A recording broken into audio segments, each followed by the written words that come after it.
Hello boys and girls, welcome to the first explain video. As you can see, I have troubles recording it on 3 monitors. It is only 10 frames per second, 11 maybe. It is really big, too much to ask from my current system. I have set all the rendering options to the fastest performance. Without recording, I have about 50 frames per second, but while recording in frames, I have 10 frames per second. Nevertheless, we will try it. So basically, you don't see anything because everything is disabled. We are currently stationed in Braunschweig-Wolfsburg runway with a Cessna N72 SP. I will show you how to start this plane as far as I have learned it. You put on the battery alternator, fuel pump is already on, beacon light, navigation light and strobe light, and then of course you want to put on the avionics. It's all these devices in here in this panel. You want to set up the fuel mixture full wet. I don't know whether it's called full wet, but I call it this. I mean the full high octane mixture, and turn up the engine so you get gas and start up the engine. Yeah, it's starting. And there is many things to consider here, like planning your flight ahead. So let's do it in a bit. So Braunschweig-Wolfsburg EDVE is the international runway code. We will fly a bit towards the hailing and VOR and then turn around and land again. Maybe do another takeoff and then another landing from the other direction.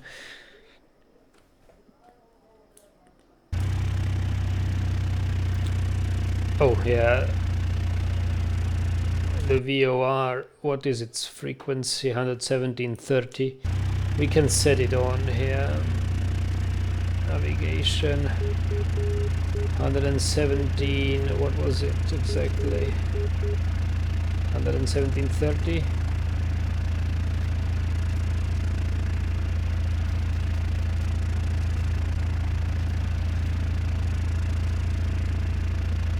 We should listen.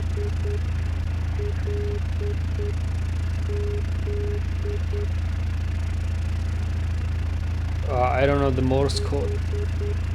It's S L. What is the?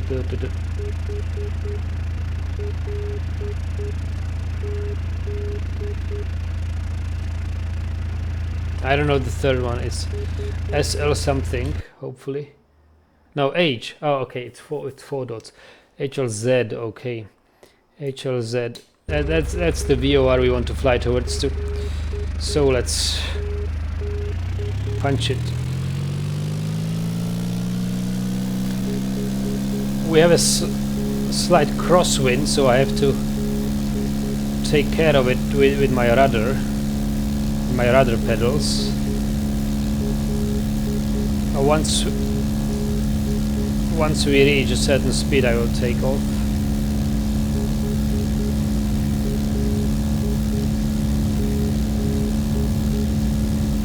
About 60 knots. I usually take off at 60 knots.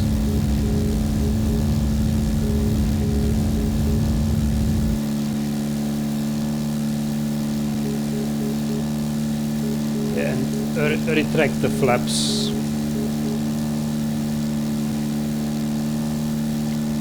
I mean, the flaps were retracted before, I think. Unfortunately, you can't see anything of the nice scenery. Usually when I play and don't record it, I see a lot of nice things like streets and cars and trees. It's all disabled for the sake of better frame rate. Otherwise we would have 9 frames per second, which would be almost unbearable.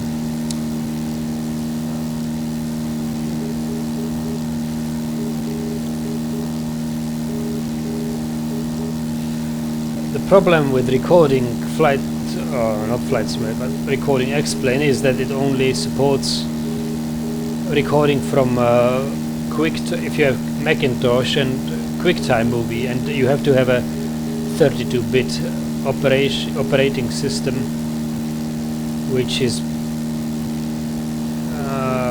just not possible today. Everybody has a 64 bits. I no longer need to listen to that NAV1 VOR.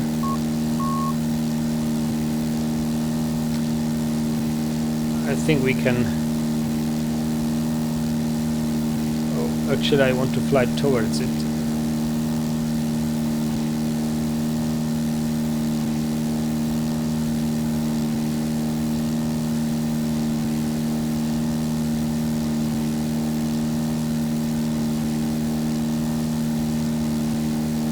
And I want to fly towards it in a, yeah, I don't know, let's say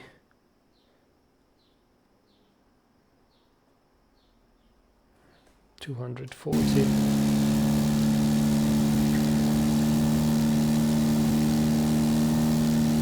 Actually, no, well, it's not 240. I mean something like 60 degrees.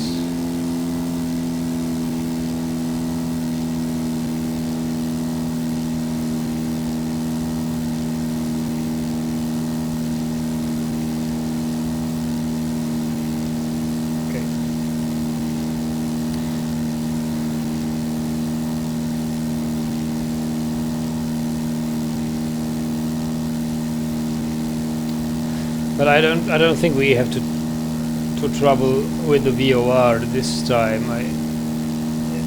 Just to show you a quick landing here. 1 or 2 landings. I will fly for a little while. I can reduce the power a bit.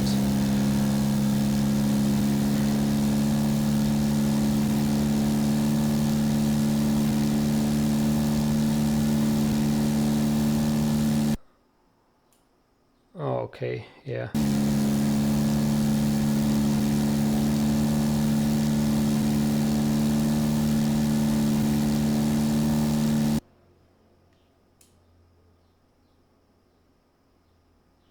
Yeah, so the radial I want to approach this point with this I've set up to 60, which is a bit irrelevant for what we want to do.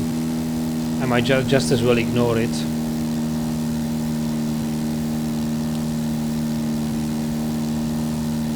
So this is not how X-Plane looks like. Usually when you look outside, you see all kind of detail.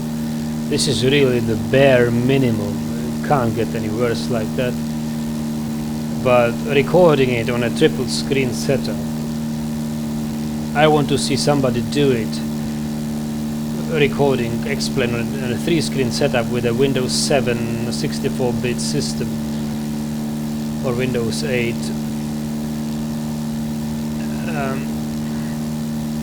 X-Plane is very, very demanding for a raw graphic computing power. It wants. There is no such computer setup which would really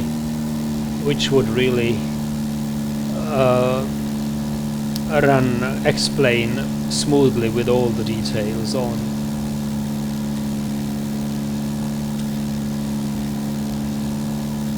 So we have climbed about 1600 feet, and okay, I can see we can now approach the VOR slowly.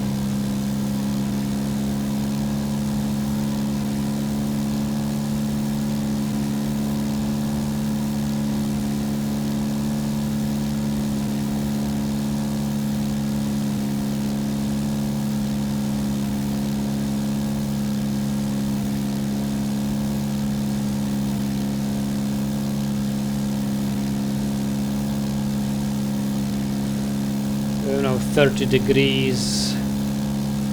We are 30 degrees into the corner, 28 maybe. But I think I'll take the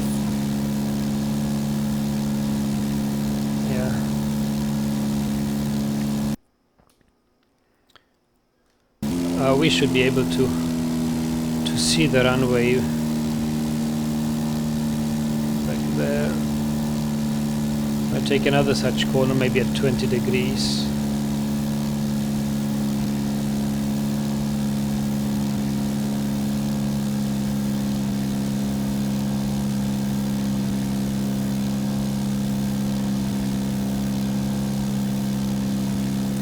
Trying not to lose any speed or altitude.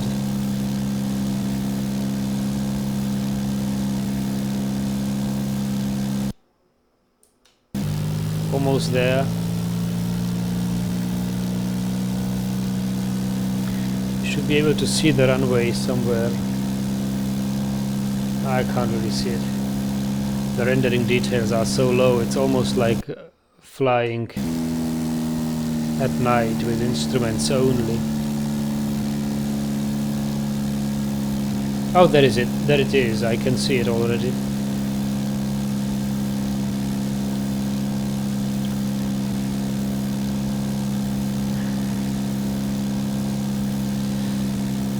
So we can already starting to reduce power and losing altitude. We also actually I want this full mixture. Keep it enabled.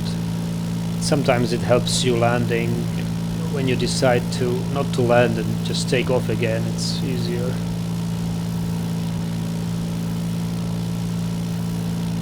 I will try to trim the plane to the current wind conditions, so it's I don't need to touch my stick here, and the plane still won't fly with the wind, but it will stay on course more or less. As we descend, we'll see that our velocity or airspeed will increase just because we are flying downwards. What we actually need is to reduce speed. So I'll try to lose altitude a bit more quickly. And I guess this pole here, I don't know how to call it, on what is it, but I think it's in the same direction as the runway is pointing, so we try to fly straight above that to align with the runway.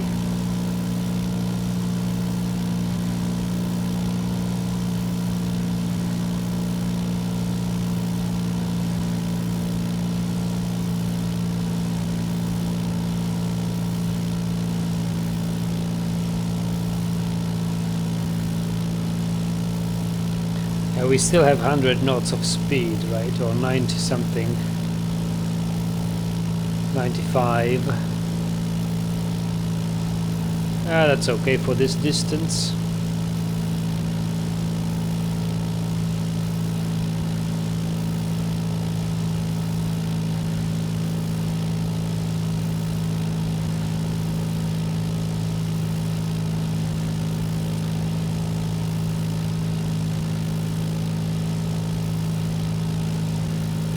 knots, we are slowly losing speed. When the arrow of the speedometer drops to 85, to that marked range of 40 to 85, that's the range where you are meant to use flaps. So I'll enable flaps. Maybe it's a bit more speed here. Way low above the ground.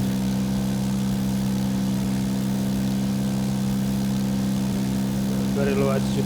You can't really tell how high above the ground we are.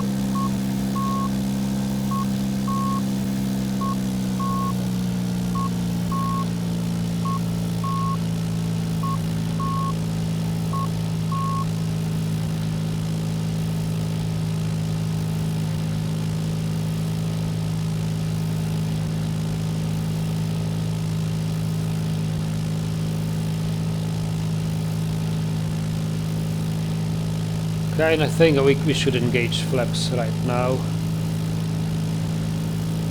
and reduce the power even more. We have a little bit of a crosswind from the right now. I'll engage flaps 1 more degree, so it's about half flaps now. To lose more speed, and we will slowly descend. Hopefully make a soft landing. I think I'm way off my course, but the runway is broad enough and wide enough.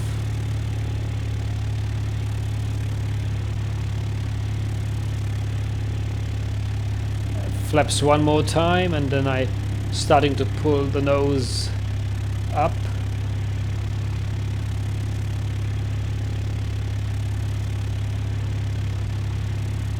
Soft touchdown, hopefully.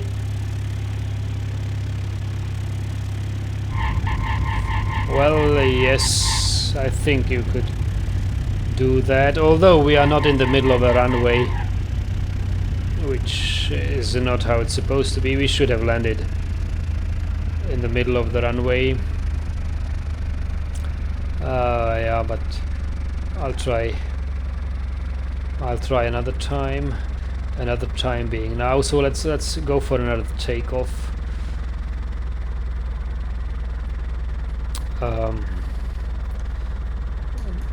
Disable flaps and unbrakes. Disable brakes and punch it, and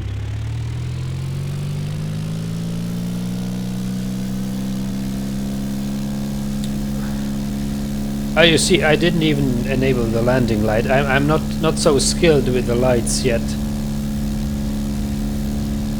So if you notice any, I want to actually fly by the rules of real world. So if you see me doing some horrible mistakes, which a pilot should never do, then tell me, and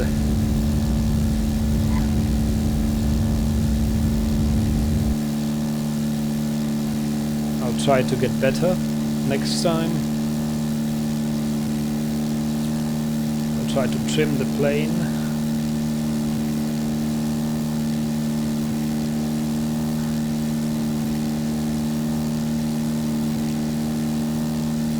We are gaining altitude.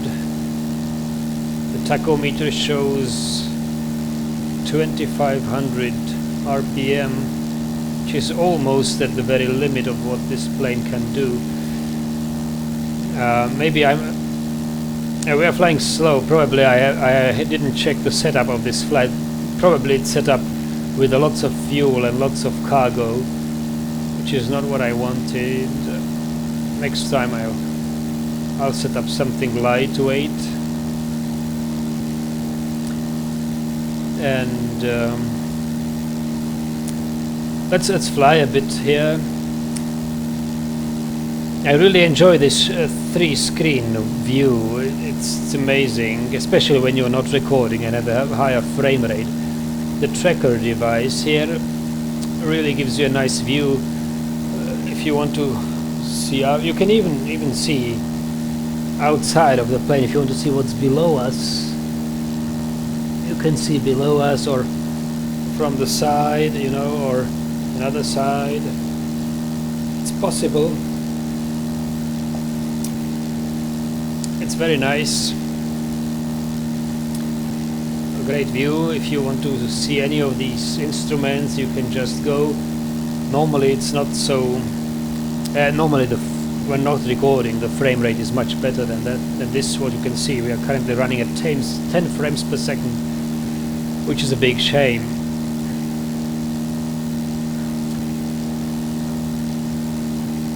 But my computer cannot do better with it on a 3-screen setup, and I want to render this for you in a 3-screen resolution. So enabling the map again, you can see that we are this is the runway, or this is the other runway. I think it's about time we start to turn. or maybe just fly a little bit more. But let us climb to 1,500 feet and then start the descent and the landing approach.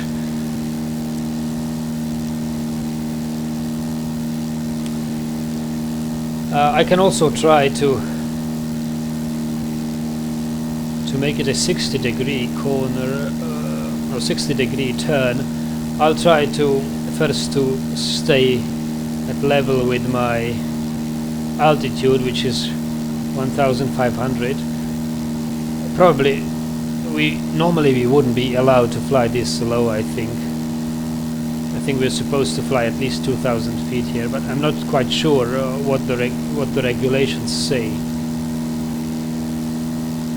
We also need to reduce the speed a bit, or the RPM of the motor at 2,400. And I'm now trimming the plane. That means I'm finally adjusting the ailerons and the basically just the ailerons of the plane and the I don't know what this thing is called, which changes your pitch, but I'm adjusting that as well. You can see this wheel turning. This one, that's the pitch fine adjustment. Yeah, and now I'm trying to go a 60-degree turn without losing altitude or speed.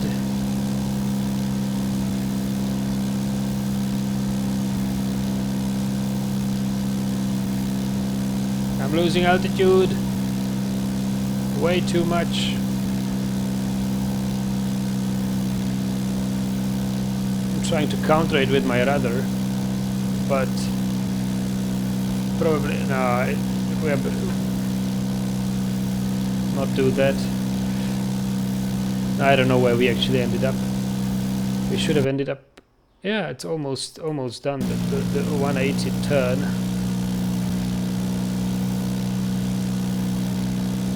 It's still hard not to lose any altitude. Okay, we'll turn a 60-degree turn another time. This wasn't really the time to do it, and the speed and the condition. I can see the runway there again. Now we can fly along the river for a while until we meet the level of the runway.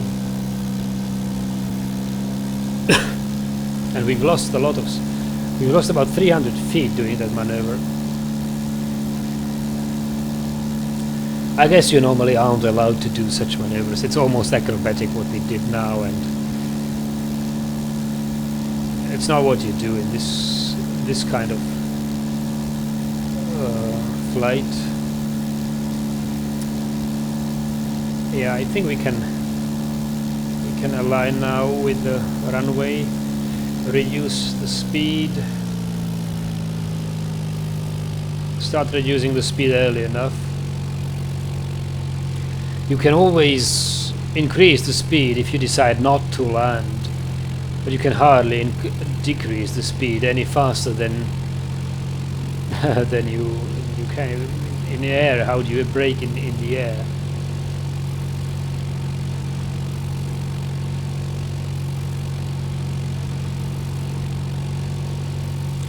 Because you are bound to gain some speed by descending.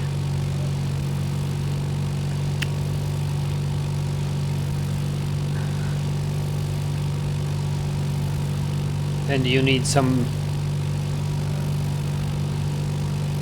slow speed before you can switch on the flaps. Usually 85 knots maximum for the flaps to be used. So we are now 95 knots. 95 knots. Descending about 13.5. No, actually. Something about between 5 and 10 degrees, 6, 7, 8 degrees.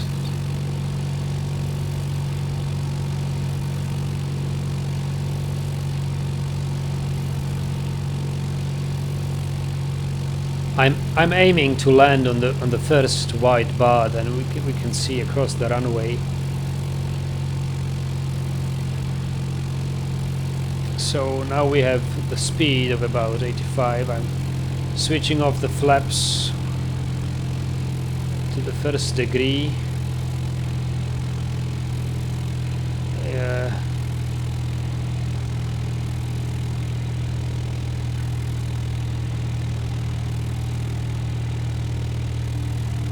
Switching them once more. 2/3 of flaps. And I'll try a soft landing. 3rd degree. I'll put some more speed again.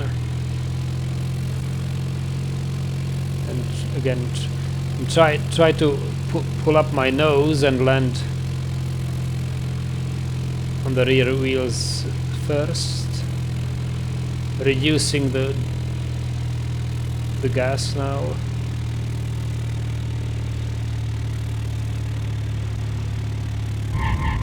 Very nice, very soft. Full brakes.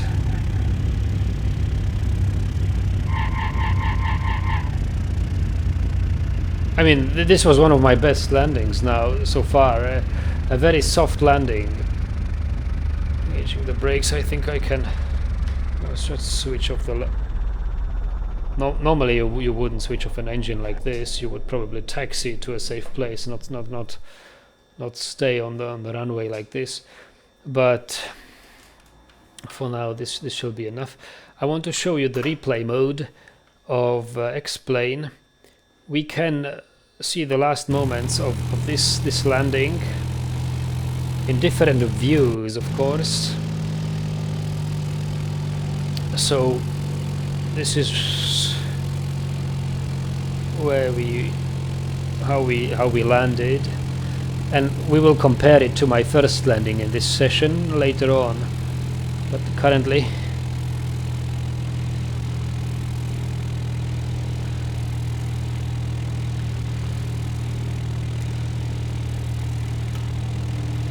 how we can zoom out with dot and comma. You zoom out and on, in and out of the plane.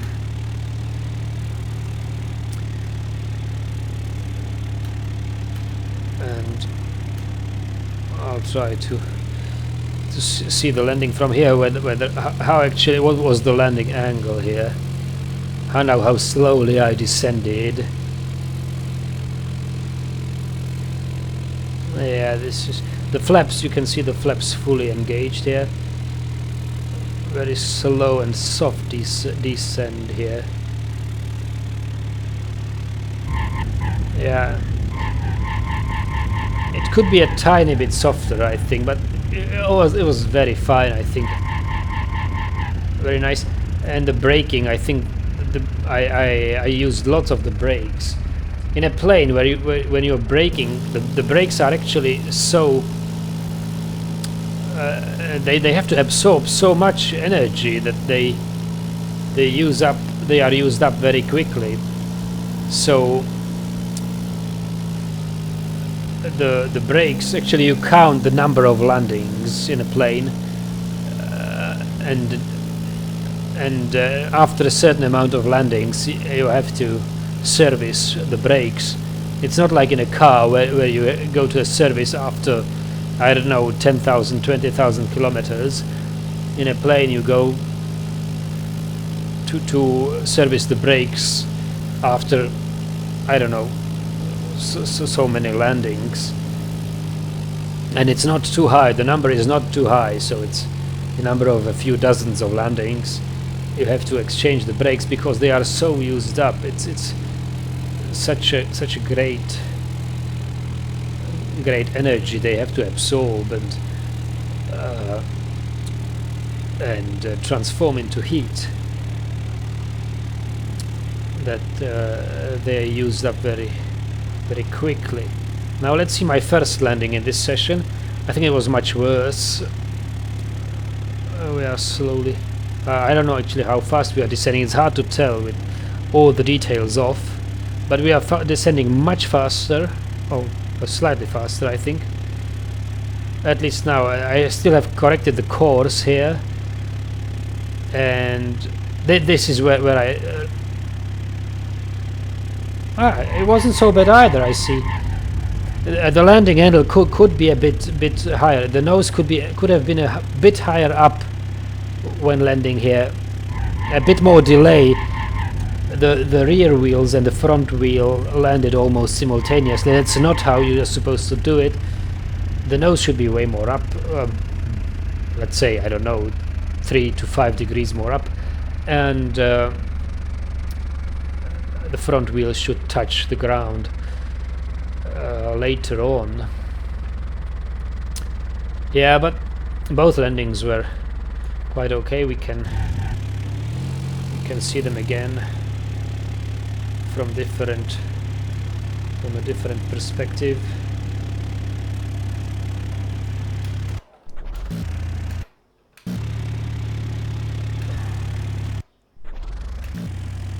Yeah, here.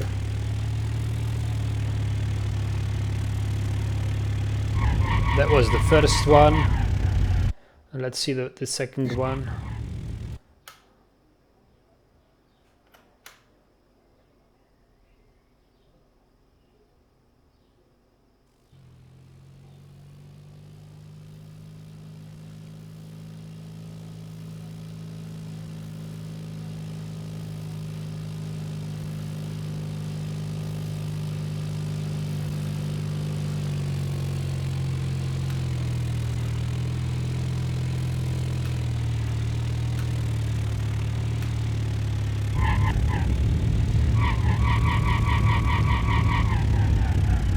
It was okay. I should have reduced the power of the engine before braking, of course.